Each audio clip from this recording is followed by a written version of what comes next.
Hello. അപ്പോൾ അങ്ങനെ നമ്മൾ ബഹ്റിനിൽ ബോർഡ് ചെയ്തു. ബഹ്റിനിൽ ബോർഡ് ചെയ്തപ്പോൾ തന്നെ ഭയങ്കര വെപ്രാളമായിരുന്നു, ഓട്ടപ്പായ്ച്ചിലായിരുന്നു. നെക്സ്റ്റ് ബോർഡിങ് ഫ്ലൈറ്റ് അനൗൺസ്മെൻറ്റ് ചെയ്തു. അങ്ങനെ ഫ്ലൈറ്റൊക്കെ എടുത്തു.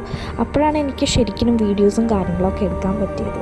അങ്ങനെ ഫ്ലൈറ്റിൽ നല്ല സേഫ് ആൻഡ് സെക്യൂർ ആയിട്ട് കയറി. ഇത് നേരെ ബാംഗ്ലൂരിലേക്കുള്ള ഫ്ലൈറ്റാണ്. സെയിം ഗൾഫ് എയർ തന്നെയായിരുന്നു. സീറ്റിങ്ങും കാര്യങ്ങളൊക്കെ ഭയങ്കര കംഫർട്ടബിളായിരുന്നു. അങ്ങനെ ഫസ്റ്റ് തന്നെ ഡ്രിങ്ക്സും കാര്യങ്ങളൊക്കെ അവർ തന്നു. അത് കഴിഞ്ഞ് ഇച്ചിരി കഴിഞ്ഞപ്പോഴത്തേക്കും നമ്മുടെ ഫുഡിനുള്ള സമയമായി. അങ്ങനെ ഫുഡും കാര്യങ്ങളൊക്കെ വന്നു. അടിപൊളി ഭയങ്കര സ്പ്ലെൻഡഡ് ഫുഡായിരുന്നു വേണമെങ്കിൽ പറയാം. റെഡ് വൈനും ഓറഞ്ച് ജ്യൂസും സാലഡ്സും പിന്നെ ബണ്ണും അതേപോലെ തന്നെ ഫ്രൈഡ് റൈസും ഒക്കെ ഉണ്ടായിരുന്നു. നല്ല ടേസ്റ്റായിരുന്നു. എനിക്ക് അത്യാവശ്യം ഇഷ്ടപ്പെട്ടു കേട്ടോ. ചെറിയൊരു ഉറക്കമൊക്കെ കഴിഞ്ഞ് കഴിഞ്ഞപ്പോൾ നമ്മുടെ ലാൻഡിങ്ങിൻ്റെ അനൗൺസ്മെൻറ്റ് വന്നു. അങ്ങനെ നമ്മൾ ബാംഗ്ലൂർ ബോർഡ് ചെയ്തു. സോ 1 മന്ത് ദുബായ് അടിച്ചു പൊളിച്ചു. ബൈ.